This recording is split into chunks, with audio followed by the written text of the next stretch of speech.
अभी मेरी न्यू शादी हुई है, तो पहले मेरी कुछ चीज़ें ऐसी थी, ऊर्जा वो शादी नहीं होने दे रही थी। मतलब होता है कि भाई अभी एक होता ना जैसे कि कुंवारी चीज़ होती है एक, वो बहुत तेज चलती है, शादीशुदा पे थोड़ा स्लो काम होता है, ये ऑटोमेटिक है।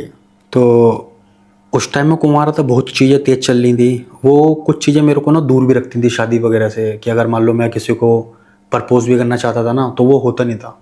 मतलब इसको बोलते हैं ना, मेरे को लव के मामले में कामयाबी नहीं मिलती थी। जैसे तैसे करके मेरी शादी हुई। तो शादी हुई तो शादी में जैसे बोलते हैं ना संकट आना, कि मुझसे मिल भी नहीं पा रहा, मिल रहा हूँ बारिश आ रही है, कभी टायर फट रहा है। उसके घर पे गया मैं, लड़की वालों के, ऐसे होते ना लड़की वालों के मिलना, लड़की वालों के गया, लाइटें वाइटें ख़राब हो गई वहाँ पर जाती, वो लोग घबरा गए क्या भूत प्रेत आया बंदा, कि मतलब लाइटें वाइटें ख़राब हो गई। तो अब भाई वो लड़की को तो मैं ऑलरेडी बता चुका था कि भाई देखो मैं शमशान घाट वगैरह, भाई पॉडकास्ट वगैरह भी देखती है मेरे को, तो वो भी मेरे को छेड़ती थी कि भाई ये तो भोलेनाथ आए हैं, भूतों की पूरी बारात लेकर आते हैं, वो तो जब भी आते लाइट ख़राब कर देते हैं। बहुत चर्चे हुए ससुराल के अंदर, कभी पंखा नहीं चल रहा, कभी लाइट वो हो रही है, ख़राब हो गई। चलो जी ठीक है। तो पता नहीं क्या हुआ, मेरी बीवी को सर में दर्द हो रहा था। तो मैं भी, एक होता नहीं सर, बीवी के सर में दर्द हो रहा भाई, जब हम उसके पैर, वो हमारे सब कुछ दबा देती है, तो हमने बोला कि चल यार भाई मैं सर थोड़ा सा भी मालिश कर देता हूँ। तो मैं उसके सर में मालिश कर रहा, तो मालिश करते करते ना, मैं जिस घर के अंदर मतलब कुंडी लगा कर आया था, वो कुंडी मुझे खुली हुई मिली, और तेज तेज हवा आ रही। वो कहने लगी यार आपने ये बंद कर दे, खुल कैसे गया? और पता नहीं कैसे खुल गया, मैं आराम से खूब मालिश कर रहा हूँ। और पता नहीं ऐसी कौन सी चीज़ थी, वो यूं करके बैठी हुई, मुंह के आगे उसके।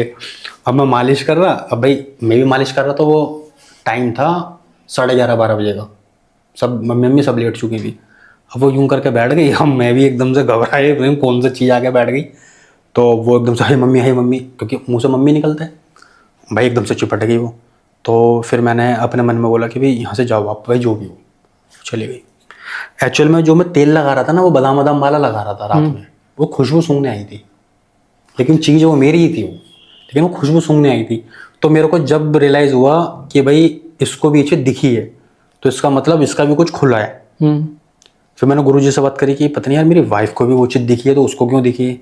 तब उन्होंने बोला कि भाई वो आपसे जुड़ चुकी है ना, ऐसा होता है ना 7 फेरे लेना, आपसे जुड़ना, तो वो अब उसको भी दिखे करेगी। तो अब घर में मतलब हम बैठे हुए खाना वाना भी खा रहे हैं, तो वो आके यूँ बच्चे बच्चे छोटे घूमते भी रहते हैं हमारे पास, तो हमें सब दिखता है, लेकिन है ना हम यूँ देख के इग्नोर कर देते हैं उसको। जैसे सपोज आपके पीछे कोई खड़ा हुआ है यूँ करके बैठा हुआ है, तो मैं आपको वो शेयर नहीं करूँगा आपके पीछे कोई है, तो आप घबरा जाओगे। वो अपना काम करेंगे क्योंकि उनकी अलग दुनिया होती है वो। तो ये चीज़ें भी हुई मेरी बीवी के साथ। मतलब लेटेस्ट, मतलब ये है कि लेटेस्ट मेरा यही हुआ है। और एक मैं एक्सपीरियंस और शेयर करता हूँ अपना, कि उसके अंदर जैसे बोलते हैं ना कि इमोशनल, कि भाई मैं अगर काम करूँ तो मुझे रोना भी आ गया आत्मा के साथ। एक हम बोलते हैं ना जैसे आत्मा भाई मारने को दौड़ती है, खाने को दौड़ती है, वो आत्मा मारने खाने को कभी नहीं दौड़ती है। वो एक होता है ना जैसे कि मान लो मैं मर जाऊँ, अब मेरी कुछ इच्छा है, अब मैं रो के मर गया, तो या मेरे को किसी ने मार दिया, तो भाई अगर मेरे को मार दिया तो मेरे मन में क्या होगा, भाई मेरे को बदला लेना है, तो मैं तो कुछ भी करूँगा ना। तो लेकिन दूसरी चीज़, अगर तीसरा बंदा देख रहा है, तो वो गलती किसकी मानेगा? आत्मा की नहीं, वो सामने वाले की मानेगा। वो भाई तूने उसको मारा क्यों? पिक्चरों में नहीं दिखाते थे, वो किसी का मार देते हैं, फिर वो आत्मा भटकती रहती है, फिर वो अपनी स्टोरी बताती है, भाई इनने मेरे साथ ऐसा ऐसा करा, तो मैं तो उसको ख़त्म करूँगी। तो हमको बड़ा अच्छा लगता है यार आत्मा ने सही मारा है इसको। तो एक चीज़ थी मेरे साथ, मैं लेटा हुआ था नॉर्मल, अभी लॉकडाउन की बात है, एक छोटा सा इतना बड़ा बच्चा हो, मतलब एक 1.5 साल का इतना बड़ा बच्चा था, तो मेरे ना चेस्ट पे बैठा हुआ था वो। मैं यूं करके लेटा हुआ, तो ऐसा लग रहा है जैसे कोई छुरी सा चला रहा हो मेरे ऊपर। तो मैंने बोला ये, मैंने यूं करके देखा, मैं पता नहीं क्या चीज़ बैठी हुई है। अब फिर मैंने फटाफट से लाइट खोली, बच्चा गायब। मैंने देखा, मैंने भाई गर्दन वर्दन चेक करी, छुरी चल रही थी, कहीं गर्दन वर्दन तो नहीं काट दी मेरी। फिर लाइट बंद कर दी। मैंने बोला चल यार मेरे साथ तो होता रहता है। फिर मैं लेट गया, भाई वो यहाँ आके बैठ गया, फिर बच्चा, फिर मैंने देखा बच्चा बैठा, फिर एक है ना लेडीज़ घूम रही कोई। अब मेरे को कैसे पता लगा लेडीज़ है वो? उसके बाल लंबे थे। अब वो बार बार गिरी कि जहाँ भैया ने हमको मतलब जगह दी है ना निगम द्वार में, चल वहीं पे चल, यहाँ पे क्या कर रहा है, यहाँ पर आ गया है। उस बच्चे से वो बात कर रही थी। हाँ, और मैं सुन रहा हूँ वाली बात। मैंने अगले दिन भाई गुरुजी से बोला कि गुरुजी ऐसे ऐसे बात है। वो भी कहने लगे यार तू छोटी छोटी बातें लेके आ जाता है मेरे पास, जब तेरे को शक्ति दे रही है तो अपना आप कंट्रोल कर वो चीज़। तो फिर भाई मेरे को भी थोड़ा सा वो हो कि भाई देखो, अगर मान लो मैं चेला हूँ तो भाई गुरु की एक इजाज़त होती है ना, मान लो मैं अपना आप ही करके बैठ जाऊँ, फिर गुरु बोलेगा तू अपना आपको उस्ताद बनना है, मेरे को बताया ही नहीं तूने। तो मैंने बोला देखो भाई मेरा फ़र्ज़ था बताने का, कह रहे नहीं अपना आप संभाल, जाओ उससे पूछ। फिर मैंने पूछा जी भाई आपका बच्चा अच्छा मेरे घर में घूम रहा है, भी क्या मैटर है?